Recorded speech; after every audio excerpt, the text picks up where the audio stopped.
Hello everyone, welcome you online class. Myself Neha Joshi. I am your science teacher in Navjyoti Global School, Pahadpani.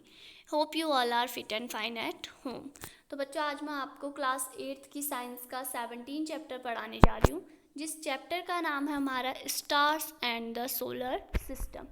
तो stars का मतलब तो सभी जानते हैं, स्टार्स मतलब तारे और सोलर सिस्टम सौर मंडल या फिर सौर मंडल। ठीक है, तो इस चैप्टर में हम तारों के बारे में पढ़ेंगे और हमारे सौर मंडल के बारे में पढ़ेंगे।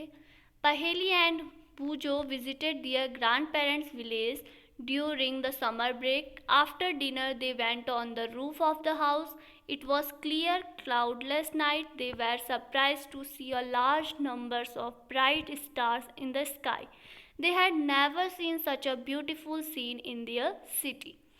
तो पहेली और बूझो गर्मियों की छुट्टी में अपने दादाजी के अपने गांव गए थे। ठीक है, दादाजी से मिलने, और गर्मियों की छुट्टियां थी।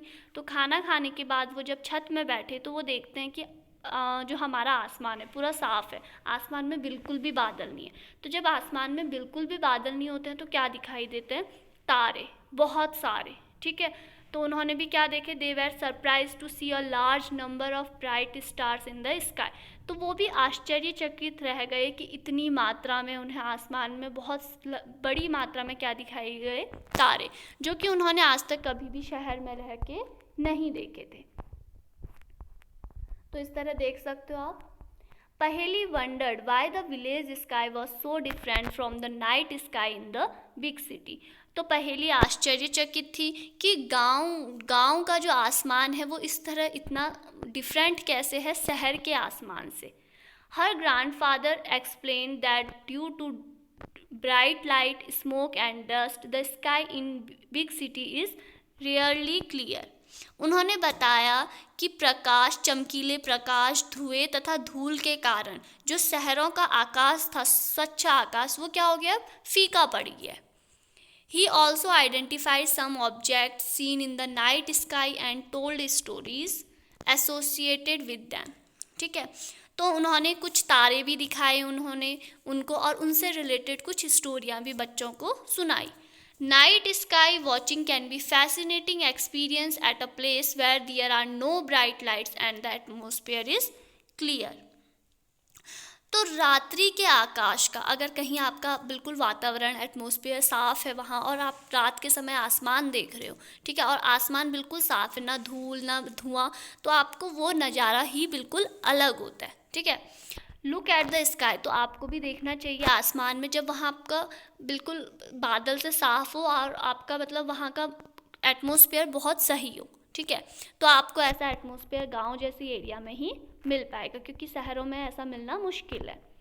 The moon is the brightest object in the night sky. The star, the planets, the moon and many other objects in the sky are called celestial object. तो रात्रि के आकाश में सबसे अधिक क्या होते हैं हमारे? The stars, planets, moon. ठीक है, तो रात्रि के आकाश में जो सबसे अधिक हमारे जो ब्राइट होते हैं, ब्राइटेस्ट होते हैं, जो चमक देते हैं, तारे, ग्रह, चंद्रमा, ठीक है, और अन्य पिंड, जिन्हें हम क्या कहते हैं? इन सभी को हम कहते हैं celestial ऑब्जेक्ट, खगोलीय पिंड। जैसे एक तो होता है हमारे तारे और प्लैनेट्स, ठीक है, ग्रह और चंद्रमा, इन तीनों को छोड़ के, ठीक है, तारे, चंद्रमा और ग्रह, इनको छोड़ के जो बहुत छोटे छोटे पिंड होते हैं, इनको हम क्या कहते हैं? celestial ऑब्जेक्ट्स, खगोलीय पिंड। The study of celestial object and associated phenomena is called astronomy. In ancient India, our ancestors performed methodical observation of sky. Their knowledge astronomy was highly advanced for their time. Passage of the sun, star, moon and planet in the sky helped them to devise character and elements. तो जो खगोलीय पिंडों से संबंधित इसके बारे में अध्ययन करते हैं उनको हम क्या कहते हैं? एस्ट्रोनॉमी। ठीक है, एस्ट्रोनॉमी जो खगोलीय पिंडों के बारे में अध्ययन करते हैं। तो प्राचीन भारत में जब पुराना टाइम था, उस टाइम पे हमारे पूर्वज इस खगोलीय का, ठीक है, वो किस तरह सूर्य, चांद की, ग्रह की गति बताकर वो क्या करते थे, डेट, टाइम, कैलेंडर, पंचांग, इन सब चीज़ों को खुद बता देते थे। ठीक है, तो उस टाइम पे हमारे जो उस टाइम पे लोग थे, वो लोग इस तरह इन चंद्रमा का दिशा देख के, तारों की ग्रह देख के वो क्या बताते थे, कैलेंडर्स का बता देते थे और एलमेंसेस, पंचांग के बारे में बताते थे। These were often used by people in their day-to-day conduct of better understanding of climate and rainfall patterns, for timely sowing and choice of crop, fixing the dates of season and festival.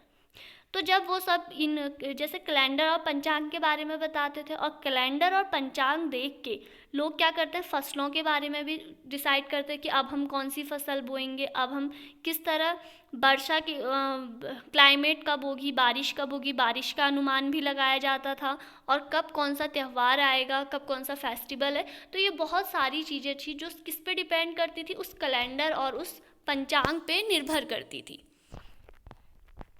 तो next है हमारा the moon. ठीक है, अब हम moon के बारे में पढ़ेंगे। The day on which the whole disc the moon is visible is known as the full moon day. जिस दिन हमें चंद्रमा पूर्ण गोल पूरा चंद्रमा दिखाई देता वो हमारा क्या होता है, फुल मून। दियर आफ्टर, उसके बाद, every night the size of the bright part of the moon appears to become thinner and thinner. एक दिन जब आपको फुल मून दिख जाएगा तो उसके बाद से आप देखोगे कि उसका जो चमकीला भाग है धीरे धीरे कम हो रहा है, वो फुल मून के बाद थोड़ा सा और हट रहा है, उसके बाद धीरे धीरे वो बहुत थिनर होते जा रहा है। और 15वें दिन जो मून होता है इज़ नॉट विजिबल, वो क्या होता है, दिखाई ही नहीं देता है, दिखता ही नहीं है। On the 15th day the moon is not visible. और 15 दिन बाद, जैसे आपने एक दिन फुल मून देख लिया, ठीक है, आपने नोटिस करना है, एक दिन आपको फुल मून देख दिया तो आप उस दिन से 15 दिन बाद देखना, उस दिन आपको मून नहीं दिखेगा, वो उस दिन विजिबल नहीं होगा। The day is known as new moon day. तो वो जो है हमारा वो दिन, वो क्या कहलाता है, न्यू मून डे, उसे हम अमावस्या कहते हैं। द नेक्स्ट डे, उसके अगले दिन, only a small portion of the moon appears in the sky. उसके अगले दिन चाँद का एक स्मॉल सा पोर्शन, छोटा सा आपको पोर्शन दिखाई देगा, भाग दिखाई देगा। ठीक है, this is known as crescent moon. तो उसे हम क्या कहते हैं, क्रिसेंट मून कहते हैं। ठीक है, बाल चंद्र कहते हैं, क्योंकि वो बहुत छोटा सा पार्ट है तो इसे आप क्या कहते हैं, बाल चंद्र। Then again the moon grow large every day. तो उसके बाद फिर मून रोज बढ़ता जाएगा अमावस्या के बाद, और फिर 15वें दिन वो कैसा दिखेगा, फुल मून। फिर से वो क्या दिखने लगेगा, फुल मून। तो फिर से हमारी क्या आ जाएगी, पूर्णिमा आ जाएगी। तो इस तरह पूर्णिमा, अमावस्या जो आप सुनते हो वो इसी को कहते हैं। पूर्णिमा मतलब जिस दिन आपको पूरा चाँद दिखा, और अमावस्या जिस दिन आपको चाँद नहीं दिखाई देता। The various shape of the bright part of the moon is seen during a month are called phases of the moon. तो जो हमें ये चाँद के अलग अलग भाग दिखाई देते हैं, ठीक है, जो इसके वेरियस हमें आकृतियाँ ही दिखाई दे रही हैं अलग अलग, तो ये हमारी क्या कहलाती हैं, फेसेस ऑफ द मून। ठीक है, पूरे माह तक दिखाई देने वाली ये चंद्रमा की अलग अलग भाग आपका क्या कह लेते हैं, चंद्रमा के phases. Phases of the moon play an important role in our social life. तो जो ये फेस होते हैं मून के, ये अलग अलग भाग होते हैं, ये हमारे लाइफ में बहुत अपनी भूमिका निभाते हैं। ठीक है, जो हमारे दिवाली होती है, Diwali celebrate on the new moon day. तो इस तरह आप देख सकते हो दिवाली किस दिन होती है, जिस दिन हमारी न्यू मून डे, बाल चंद्र हो रहा है उस दिन। इसी तरह आप देख सकते हो Buddha Purnima and Guru Nanak celebrate on full moon day. और बुद्ध पूर्णिमा और गुरु नानक कब मनाया जाता है, फुल मून डे को, पूर्णिमा को। और Mahashivratri celebrate on the 13th night of warning moon.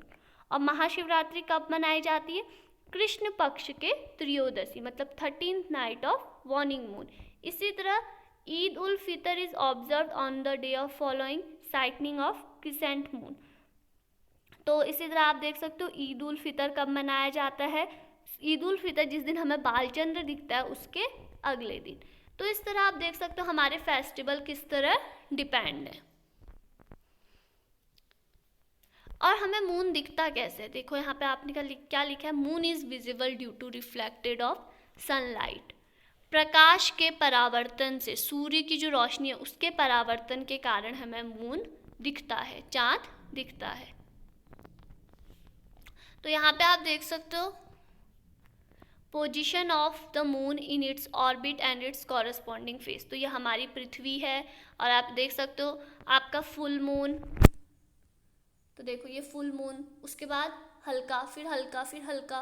तो आप इस तरह देख सकते हो किस तरह हमारा ये मून का आपका रोटेशन ऑर्बिट्री हो रही है। यहाँ पे देख सकते हैं आप सन कहाँ है, मून कहाँ है, ठीक है।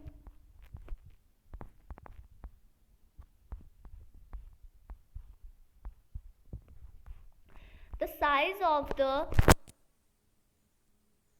illuminated part of the moon visible from the earth increased each day after the new moon day. After the full moon day, the sunlight part of the moon visible from the earth decrease in size every day.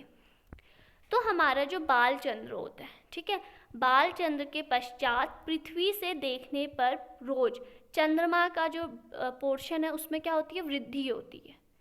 पूर्णिमा के पश्चात पृथ्वी से देखने पर जो चंद्रमा है उसमें क्या होती है, उसका जो भाग है उसमें क्या होती है, डिक्रीज होता है, वो पोर्शन घटता रहता है। तो बाल चंद्र के बाद क्या होता है, पोर्शन बढ़ता है, पर पूर्णिमा के बाद पोर्शन घटता है। तो इस तरह आप देख सकते हैं कि हमारा कभी चाँद हमें किस तरह पूरा, कभी थोड़ा सा, कभी थोड़ा सा, इस तरह हमें दिखाई देता है। The moon completes one rotation on its axis as it completes one revolution around the earth. तो जो चाँद होता है, ठीक है, पृथ्वी की एक परिक्रमा पूरी करने में अपने अक्ष पर एक घूर्णन पूरी करता है। तो वो जब पृथ्वी की एक परिक्रमा पूरी कर रहा है तो उतने पे ही वो अपने एक्सिस पे भी एक रिवॉल्यूशन ले लेता है। It complete one revolution when it completes one rotation of the earth. तो वो अपना एक घूर्णन पृथ्वी का एक परिक्रमा पूरी करने में कर लेता है। नेक्स्ट है द मून सरफेस, चंद्रमा का पृष्ठ। The moon is fascinating object for poets and story tellers, but when astronauts landed on the moon, they found the moon surface is dusty and barren. There is many craters of different size. It also has large number of steep and high mountains. Some of these are as high as the highest mountain on the earth. तो कवियों तथा जो कहानी सुनाते हैं, ठीक है, उनके अकॉर्डिंग तो चाँद क्या होता है, एक हमारा मतलब वो एक पिंड है हमारा, ठीक है, एक फैसिनेटिंग ऑब्जेक्ट है। पर जब जो हमारे एस्ट्रोनॉट है, अंतरिक्ष यात्री हैं, जब वो चंद्रमा में गए थे, ठीक है, जब अंतरिक्ष यात्री ने चंद्रमा में गए थे तो उन्होंने देखा कि चंद्रमा का जो सरफेस है उसमें धूल है और उसे खाली देखा। और उन्होंने यह देखा कि वहाँ भी जैसे हमारे पृथ्वी में पर्वत हैं, ठीक है, ऊंचे ऊंचे पर्वत, वहाँ उससे भी ज़्यादा ऊंचे पर्वत पाए जाते हैं, ठीक है। The moon has no atmosphere, चंद्रमा में कोई वायुमंडल नहीं है।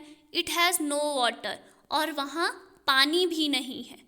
Can any life exist on moon, तो क्या किसी जीवन की संभावना है मून में? तो अगर वहाँ पानी ही नहीं है, कुछ नहीं है, तो हम कैसे रहेंगे? तो did you know on July 21, 1969, ठीक है, जुलाई 21, 1969 ने आप सभी ने सुना होगा, हमारे जो अमेरिकन एस्ट्रोनॉट थे, ठीक, नील आर्मस्ट्रॉन्ग। तो नील आर्मस्ट्रॉन्ग जो अमेरिका के एस्ट्रोनॉट थे, वो पहले व्यक्ति थे जिन्होंने क्या करा, चंद्रमा में कदम रखा। और उसके बाद किसने चंद्रमा में कदम रखा? Edwin Aldrin. सबसे फर्स्ट कौन थे? नील आर्मस्ट्रॉन्ग, और सेकंड है हमारे एडविन एल्ड्रिन। तो ये पिक्चर्स तब की दिखाई दी है, ठीक है। द स्टार, अब हम तारों के बारे में पढ़ेंगे।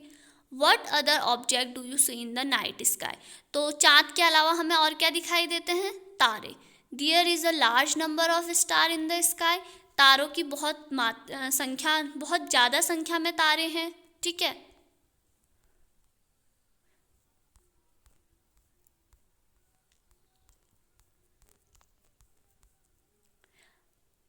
वो जो तारे हैं, are they of same colour, क्या वो सेम कलर के होते हैं? In fact star emit light of their own, तो क्या तारे खुद की रोशनी उत्सर्जित करते हैं?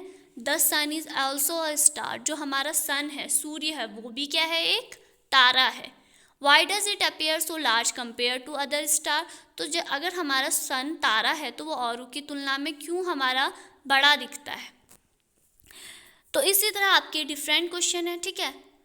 तो आप देख सकते हो the sun is nearly 1 10 100 1000 10,000 lakh 10 lakh crore 1 crore, तो 10 इतना आप 15 मिलियन किलोमीटर, ठीक है, आप इसे किलोमीटर मिलियन में कर सकते हैं। 15 मिलियन किलोमीटर दूर है किससे? अर्थ से। The next nearest star is Proxima Centauri, उसके बाद हमारा क्या है? प्रॉक्सिमा सेंटोरी है, उसके बाद जो पृथ्वी से थोड़ा नज़दीक है। तो इस तरह ये लोग बहुत दूरी पे हैं।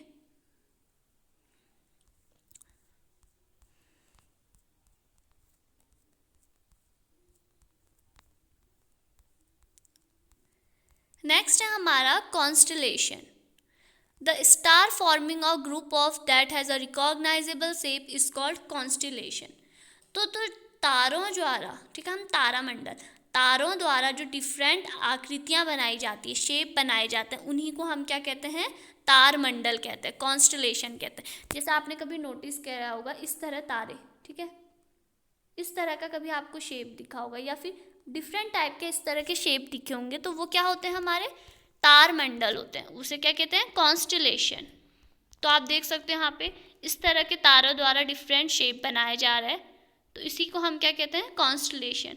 तो ये देख सकते हो पहला है हमारा ग्रेट बियर, अगर आपको इस तरह का कॉन्स्टलेशन दिखता है। सेकंड है ओरियन, ठीक है, कैस्पिया, मतलब अगर आपको आपस में डॉट्स कनेक्ट दिखेंगे तो आप इस तरह उनसे आइडिया लगा सकते हैं किस तरह के तारे अपने कॉन्स्टलेशन बना रहे हैं। और ये ज़्यादातर कब बनाते हैं? समर के टाइम पे, गर्मियों में।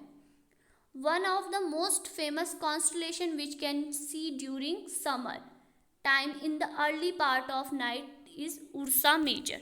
तो 17.11a, तो गर्मियों के टाइम पे, ठीक है, आपको ये तारमंडल में डिफरेंट टाइप के आपको देखने के लिए मिलेंगे। और ये जो बिग डीपर या फिर ग्रेट बियर है, ठीक है, ये हम इसे ऑर्स मेजर भी कहते हैं, उर्सा मेजर भी कहते हैं, ठीक है। तो ये हमें गर्मियों के टाइम पे देखने के लिए मिलते हैं। It is also known as the big dipper, the great dipper और the Saptarishi.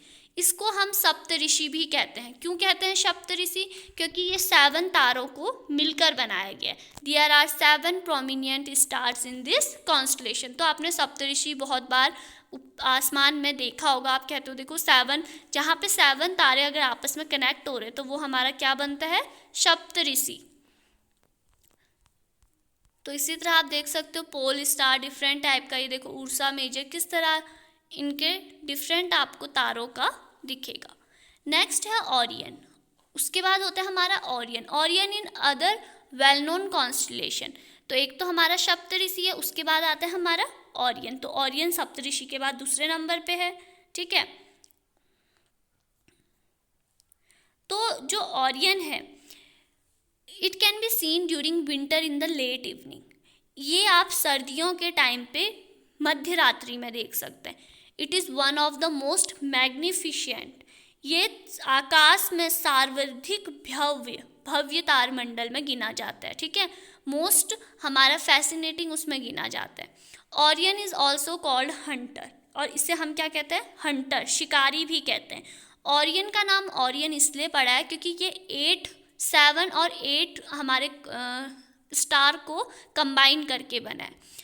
The 4 bright star appear to be arranged in the form of quadrilateral, जिसमें से जो 4 होते हैं हमारे स्टार वो क्वाड्रिलेटर टाइप का बनाते हैं। The star series which is the brightest star in the sky. तो इसके आपने देखा होगा जो हमारे 4 हैं वो तो हमारा क्वाड्रिलेटर बना रहे हैं, ठीक। नेक्स्ट है हमारा आकाश में जो सबसे अधिक चमकीला तारा होता है वो सीरियस होता है, ठीक। और जो सीरियस होता है वो आपको ओरियन के निकट दिखाई देगा। तो जो चमकीला तारा होगा, अगर आपको चमकीला तारा कहीं पे दिख रहा है तो आप देख सकते हो उसके पास में आपको ओरियन का भी स्ट्रक्चर बना होगा। तो इस तरह आपका क्वाड्रिलेटर बना होगा। तो आप इसे देख सकते हैं। तो इसके बाद हमारा कैसोपिया, ठीक है। कैसोपिया हमारा एक और तारमंडल है जो बहुत, ठीक है। तो कैसोपिया में क्या होता है हमारा, is another prominent coaster in the northern sky. तो ये कहाँ पाया जाता है, नॉर्दर्न स्काई में। It is visible during winter in the early part of the night. तो ये विंटर में दिखाई देता है, सर्दियों के टाइम पे, ठीक है। सर्दियों के टाइम पे जब रात लग जाती है तो ये दिखाई देता है। It look like a distorted letter W और M। तो यह एक W और M की बिगड़ी हुई आकृति के रूप में दिखाई देता है, ठीक है। तो आप देखेंगे, कभी नोटिस करेंगे तो W और M अच्छे से नहीं होगा, पर W और M आपका क्या होगा, थोड़ा सा बिगड़ा टाइप का होगा, कर्व होंगे उसमें ज़्यादा। नेक्स्ट है हमारा the solar system. The sun and the celestial body which revolve around it from the solar system. सूर्य तथा इसकी परिक्रमा करने वाले खगोलीय पिंडों से मिलकर सौर परिवार बना रहता है, ठीक है। It consist of large number of bodies such as planet, comets, asteroids and मीटरॉइड्स।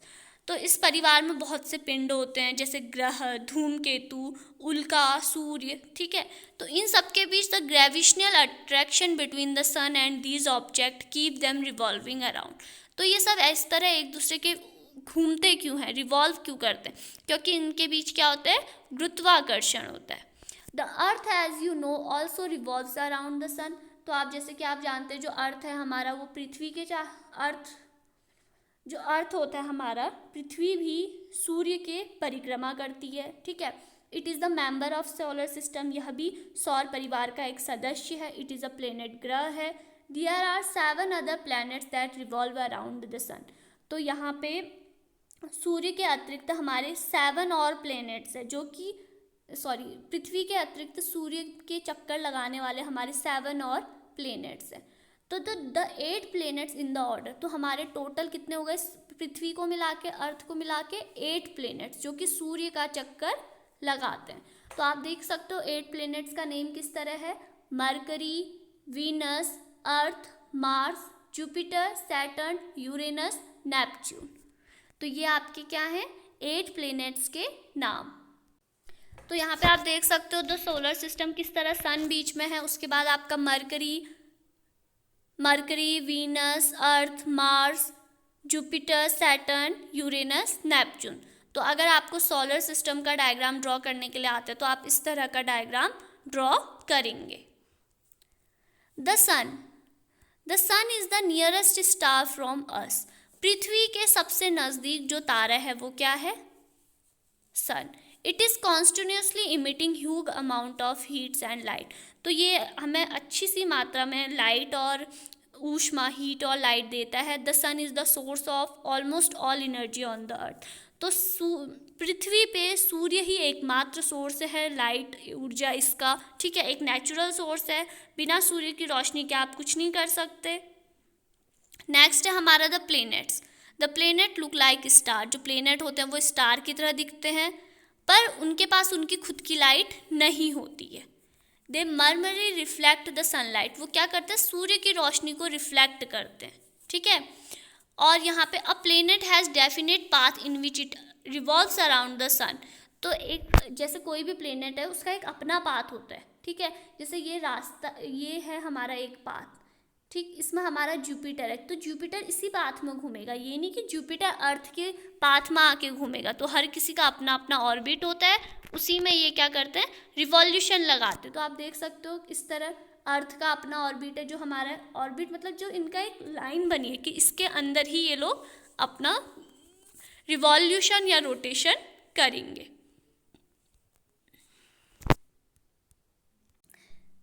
Next है हमारा मरकरी। मरकरी को हम क्या कहते हैं, बुध।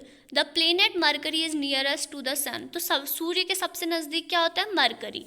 It is the smallest planet of our solar system. और ये क्या है, हम सोलर सिस्टम का, सौर मंडल का सबसे छोटा planet. Because Mercury is very close to the sun. क्योंकि मरकरी सूर्य के बहुत नज़दीक है। It is very difficult to observe it. तो इसका ऑब्जर्वेशन करना, प्रेक्षण करना क्योंकि बहुत डिफ़िकल्ट है, क्योंकि ये सूर्य के नज़दीक है तो ये बहुत हॉट होगा, ठीक है। तो आप उसको कैसे उसका ऑब्जर्वेशन कर सकते हो। तो मरकरी के आपके, और मरकरी के पास इसके अलावा क्या कहते हैं, अपना कोई सैटेलाइट भी नहीं होता है इसका खुद का, ठीक है। और मरकरी को हम बुध भी कहते हैं। और जब सूर्योदय से तुरंत पूर्व और सूर्योदय के तुरंत पश्चात इसे आप एक क्षितिज लाइन पे, हॉरिजन पे आप इसे देखोगे, ठीक है। यह वहीं दिखाई देता है जहां वृक्षों तथा भवनों द्वारा क्षितिज को देखने में कोई बाधा नहीं आती है। So it is visible only at place where trees और buildings do not obstruct the view of horizon. तो नेक्स्ट है हमारा वीनस। वीनस को क्या कहते हैं हम, शुक्र, ठीक है। Venus is the nearest planetary neighbour. तो वीनस भी क्या है, इसका नेबरहुड है। It is the brightest planet in the sky. तो ये क्या है, सबसे चमकीला, ठीक है, सबसे चमकीला ग्रह है हमारा। Sometime Venus appears in the eastern sky before sunrise. तो कभी कभी शुक्र पूर्वी आकाश में सूर्योदय से पहले दिखाई देता है, ठीक है। It appears in the western sky just after sunset. और ये वेस्टर्न स्काई में सिर्फ सूर्यास्त के बाद दिखाई देता है। तो ये ईस्टर्न में सूर्यास्त से, सूर्य उदय से पहले, और वेस्टर्न में सूर्यास्त के बाद। वीनस हैज़ नो मून और सैटेलाइट फॉर इट्स ऑन। तो वीनस के पास कोई ना तो चांद होता है, मून है, ना फिर कोई सैटेलाइट है इसका खुद का। Rotation of Venus on its axis is somewhat unusual. तो जो वीनस के द्वारा अपनी अक्ष पे घूमना, जो अपनी अक्ष पे ये घूमता है, तो वो कभी कभी इसके लिए संभव नहीं हो पाता है। It rotate from east to west. ये कहाँ से घूमता है, ईस्ट से west. While the earth rotate from west to east. ये ईस्ट से वेस्ट जाता है, जबकि जो पृथ्वी है वेस्ट से ईस्ट जाती है। तो वीनस को हम क्या कहते हैं, शुक्र कहते हैं, ठीक है। तो आप वीनस को टेलीस्कोप के थ्रू भी देख सकते हो।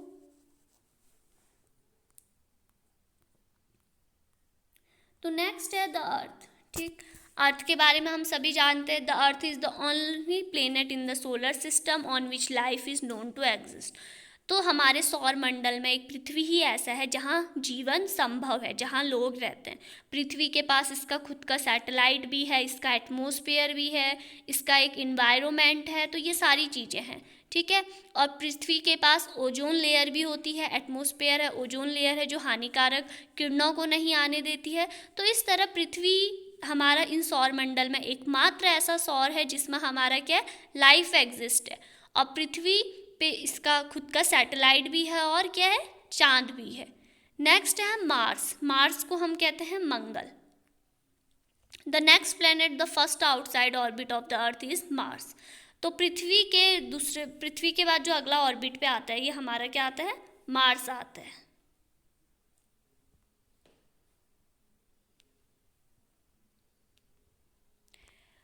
It appears slightly reddish and therefore it is also called the red planet।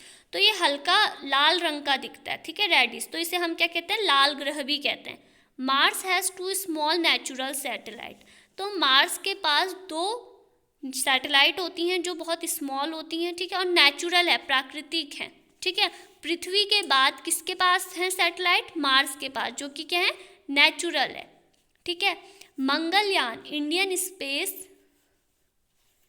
Research organisation ISRO launched Indian first Mars orbiter mission Mangalyaan. उन्होंने इसरो में मंगलयान कब लॉन्च करा था, 5 नवंबर 2013, जो कि मार्स में पहुंचा था 24 सितंबर 2014, ठीक है। With this India become the first country. तो इंडिया एक पहला ऐसी कंट्री है जिसने मार्स पे क्या कर रखा है, अपना यान, मंगलयान भेजा है। नेक्स्ट है हमारा जुपिटर। तो जुपिटर को हम बृहस्पति कहते हैं। Jupiter is the largest planet. Jupiter क्या है, लार्जेस्ट प्लेनेट है हमारे सोलर सिस्टम में। It is large that about 1300 earth can be placed inside this. ये इतना बड़ा है कि इसके अंदर आप पृथ्वी जैसे 1300 आप पृथ्वी इसमें डाल सकते हो, ठीक है। तो ये इतना बड़ा है, जुपिटर बहुत बड़ा है। और सबसे छोटा कौन है, मार्स। तो नेक्स्ट है सैटर्न। तो सैटर्न को हम क्या कहते हैं, सनी कहते हैं। तो beyond Jupiter is Saturn which appears yellowish in colour, तो ये येलो कलर का होता है, ठीक है। व्हाट मेक्स इट यूनिक, जो इसको अनोखा बनाता है, और इसके पास कुछ रिंग्स भी होती हैं, छल, इसके पास आप देख सकते हो इसका डिज़ाइन किस तरह का होता है, ठीक है। और इस रिंग्स को आप, these rings are not visible with the naked eye, इस रिंग को आप अपनी खुली आंखों से नहीं देख सकते हो। You can observe them with a small telescope, तो इन रिंग्स को देखने के लिए आपको क्या चाहिए, टेलीस्कोप चाहिए। नेक्स्ट है हमारा Uranus and Neptune. These are the outer most planet, तो सबसे लास्ट प्लेनेट हमारे सौरमंडल के क्या है, Uranus and Neptune. They can also be seen with the help of large telescope, तो इनको देखने के लिए आपको बड़े टेलीस्कोप की ज़रूरत पड़ेगी, ठीक है। जैसे Venus, Uranus also rotate from east to west, ठीक है।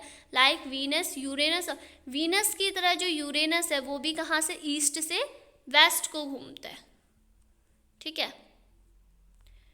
तो नेक्स्ट है हमारा some other member of the solar system, तो इनके अलावा जो हमारे प्लैनेट्स थे, इनके अलावा कुछ और भी चीज़ें हमारी सोलर सिस्टम में, तो आप देख सकते हैं कुछ और मेंबर्स क्या क्या हैं हमारे, कॉमेट्स, ठीक है, asteroids, there is a large gap between the orbit of Mars and Jupiter, Mars और जुपिटर के बीच में बहुत गैप है। This gap is occupied by large number of small object, तो ये गैप किससे भरा हुआ है, बहुत छोटे छोटे स्मॉल ऑब्जेक्ट से भरा है, उन्हीं ऑब्जेक्ट्स को हम एस्ट्रॉइड्स कहते हैं।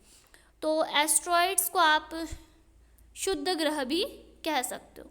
नेक्स्ट है हमारा कॉमेट्स, कॉमेट्स होता है धूमकेतु, comets are also member of our solar system, तो ये भी सोलर सिस्टम के मेंबर है। They revolve around the sun, तो ये किसके घूमते हैं चारों ओर, सन के, सूर्य के। However their period of revolution round the sun is usually very long, तो इनका जो घूमने का पीरियड होता है वो बहुत लंबा होता है। तो आप देख सकते हो different position of a comet. इसी तरह हमारे होते हैं मीटर्स और मीटोराइट्स, तो इनको हम कहते हैं उल्काएं और उल्कापिंड, जैसे हम कहते हैं, आपने सुना होगा उल्कापिंड पृथ्वी की ओर आ रहा। At night when the sun sky is clear and the moon is not there, रात के समय जब आसमान साफ हो और चाँद नहीं हो, you may sometimes see bright strike of light in the sky, तो आपने देखा होगा कि कोई छोटी सी प्रकाश की आपकी चमकीली तारे जैसे नीचे को आते हैं, या आपने कहा होगा टूटा हुआ तारा, आपने बहुत बार सुना है, देखो टूटता हुआ तारा नीचे को आ रहा, तो इसी को हम क्या कहते हैं, मीटर्स कहते हैं, ठीक है, टूटते हुए तारे को। तो नेक्स्ट है हमारा आर्टिफिशियल सैटेलाइट, तो आर्टिफिशियल सैटेलाइट कृत्रिम, जो हमारी कृत्रिम उपग्रह होते हैं, सैटेलाइट मतलब उपग्रह, कृत्रिम उपग्रह, तो ये आर्टिफिशियल, ये ह्यूमन द्वारा बनाए जाते हैं और ह्यूमन द्वारा इनको बना के फिर हमारे सौर मंडल में भेजा जाता है सौर मंडल की गतिविधियां जानने के लिए, ठीक है। तो आप देख सकते हो India has built launched several satellite, भारत ने बहुत सारे सैटेलाइट बनाए हैं, जैसे Aryabhata was the first Indian satellite, सबसे पहला इंडियन सैटेलाइट है हमारा आर्यभट्ट। और उसके अलावा आप देख सकते हो इनसैट, आईआरएस, कल्पना, इड्यूसैट, तो ये बहुत सारे हमारे जो कृत्रिम सैटेलाइट हैं भारत ने बनाया है।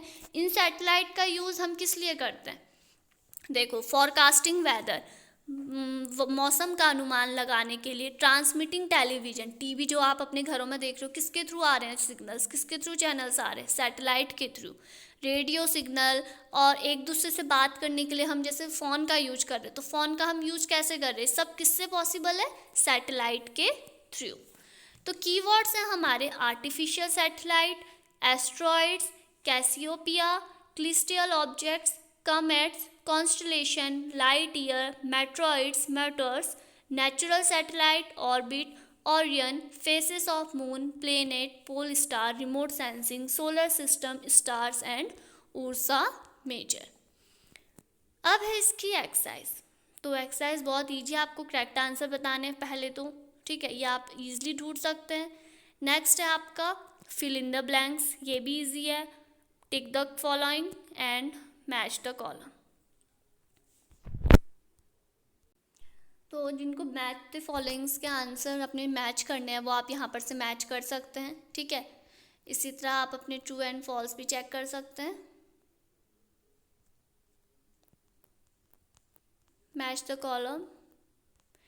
नेक्स्ट क्वेश्चन है हमारा question number 7, in which part of the sky you can find Venus if it is visible as evening star. तो आप देख सकते हो Venus is the western sky after the sunset and is called evening star. Name the largest planet of the solar system, Jupiter. What is the constellation? Name any two constellation. तो constellation क्या है? Group of star that form a recognized pattern। और two constellation कौन कौन से हैं? Ursa Major और Orion। Draw the sketch that relative position of the prominent star Ursa Major। तो आप ये देखो Ursa Major ड्रॉ करने के लिए आपको 7 स्टार्स की ज़रूरत है और Orion ड्रॉ करने के लिए 8 स्टार और क्वाड्रिलेटर के फॉर्म में। तो ये आप इजीली ड्रॉ कर सकते हो।